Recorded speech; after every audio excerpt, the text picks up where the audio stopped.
Jesus said, when you see the armies surrounding Jerusalem, let those who are in Judea flee to the mountains. Let the one who is on the housetop not go down or enter his house to take anything from it. Heaven and earth will pass away, but my word will never pass away. We saw in part 1 that Jesus made 3 specific prophecies about Jerusalem, and they all came exactly true 37 years later. He also makes 2 warnings. The minute you see the armies coming, run for your life.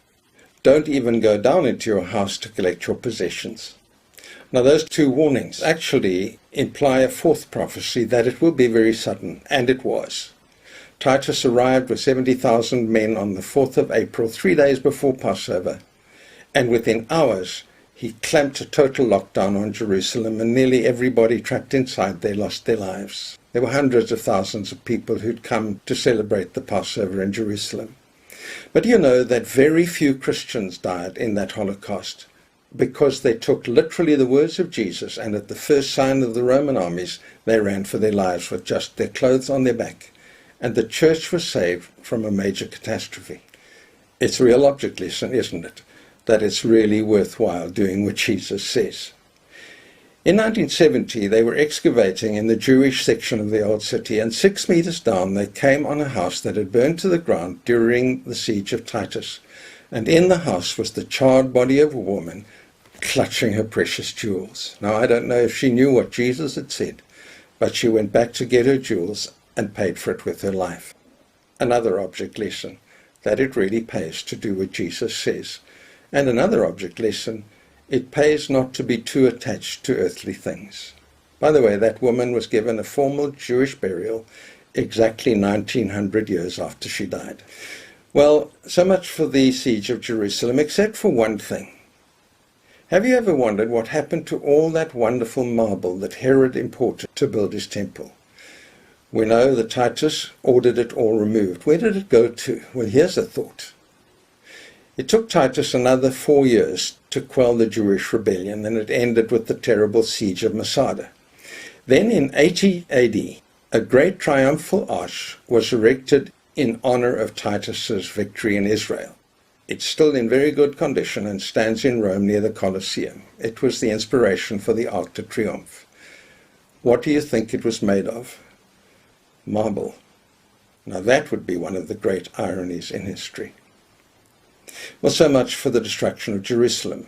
But Mark 13 includes a lot of other prophecies. Biblical prophecy is often like a range of mountains. From a distance you think it's one range, but as you get closer you see that it's 2 or 3 ranges.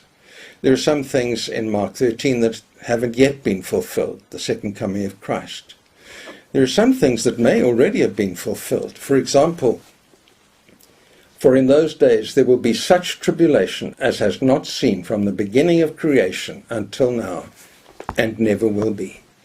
I've often wondered if that's referring to the Second World War. It certainly involved a slaughter on a scale never seen before. And when the bombs dropped on Hiroshima and Nagasaki, releasing the power of 1,000 suns, killing became possible in a way never dreamed of since the creation. Now, I don't know if that is a fulfillment of Mark 13, but if it is, it means that the second coming of Christ could be really soon. And Jesus ends this passage by telling us how he wants to prepare for his second coming. And he says it 5 times, in case we haven't got it into our thick skulls. Watch, be alert, be on guard, don't be caught sleeping, and again, watch. Jesus wants us to be extremely active in preparing for his second coming. And we have seen how valuable it is to do what Jesus says. And he underlines the wisdom of obedience in a stunning statement. Heaven and earth will pass away, but my words will never pass away. It's a stunning statement unless he was what he says he was, the very Son of God. And he calls us to be ready. Francis of Assisi was hoeing his field one morning, and someone engaged him in conversation and asked, if you knew Jesus was coming at sunset, what would you do with the rest of the day?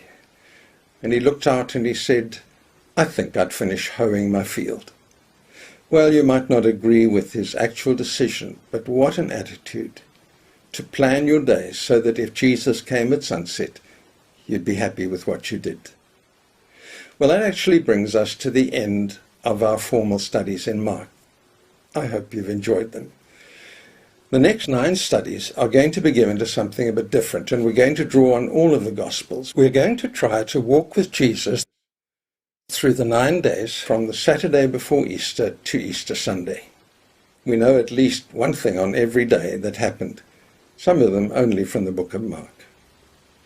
Now, those 9 days include what's known as Holy Week. For centuries, people have given Holy Week to make extra time for their walk with God, and I think it's a wonderful idea.